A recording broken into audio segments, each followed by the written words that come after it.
ఎన్నికలు వస్తా అంటే పోతా అంటే గెలుస్తా అంటాం, ఓడిపోతుంటాం. ప్రజాస్వామ్యంలో ఎన్ని మామూలే. ఈరోజు మేము అధికారంలో ఉన్నా, అధికారంలో లేకపోయినా, ప్రజాప్రతినిధులుగా ఉన్నా, ప్రజాప్రతినిధులు లేకపోయినా, మేము ఏ కులం వారని కాదు. ఈ జిల్లానే మా కులం, ఈ జిల్లా పేద వర్గాలదే మా కులం, మా మతం. ఈరోజు కేంద్రంలో మోడీ నాయకత్వంలో ఉండే ప్రభుత్వం ఈ దేశంలో పేదరికం తొలగించుకోకుండా మతాన్ని బూచు చూపి మనలో డివిజన్ అనేది కూడా తీసుకొని వచ్చేసి ఈ రోజు ఆ మతం ముసుగులో ఆర్టీటీ సంస్థను ముసుగుతామంటే ఊరికే ఉంటామో. మనమంతా కూడా ఉద్యమిస్తాం. నేను కేంద్ర ప్రభుత్వం ఈ పొద్దు రంగయ్య గారు మాత్రం నడచలేదు, ప్రజలు నడిచారు. ప్రజల అభిప్రాయం నడిచింది. ఈ రోజంతా కూడా రంగయ్య గారు ఈ జిల్లా ప్రజల యొక్క అభిప్రాయాన్ని, నేనంటే రంగయ్య గారు ఎవరే కాదు, అందరూ కూడా నడిచిన వారు ప్రతి ఒక్కరు కూడా జిల్లా ప్రజల యొక్క అభిప్రాయాన్ని కేంద్రానికి తెలియజెప్పడానికి.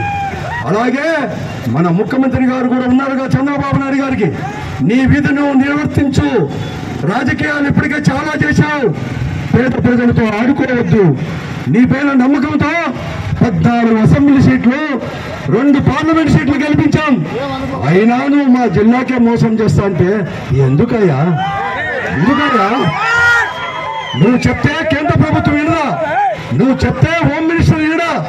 నువ్వు చెప్తే ప్రధానమంత్రి మీ విజయవాడకి రమ్మంటే విజయవాడకి, ఇంటికి రమ్మంటే ఇంటికి, నీకు మా కొడుకు భోజనం పెట్టమంటే కొడుకు, కోడలు పిలిచి భోజనం పెట్టే ప్రధానమంత్రి, హోంమంత్రి ఈ చిన్న విషయం కూడా చేయలేడా అని చెప్పి నేను అడుగుతా ఉన్నాను.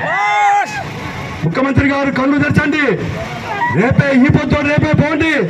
ఇది ఈ పొద్దు ముగింపు మాత్రమే కాదు, పాదయాత్రకు ముగింపు మాత్రమే కానీ ఈ కార్యం నెరవేరేంత వరకు కూడా, ఈ కేంద్రం FCRA పునరుద్ధరించేంత వరకు కూడా మా పోరాటం ఆగదు. వివిధ రూపాల్లో గాంధీ మహాత్ముడు చూపిన గాంధేయవాదమే శాంతి మార్గంలోనే మెడలు వంచి రాష్ట్రం కేంద్ర ప్రభుత్వం నుంచి FCRA పునరుద్ధరిస్తాం.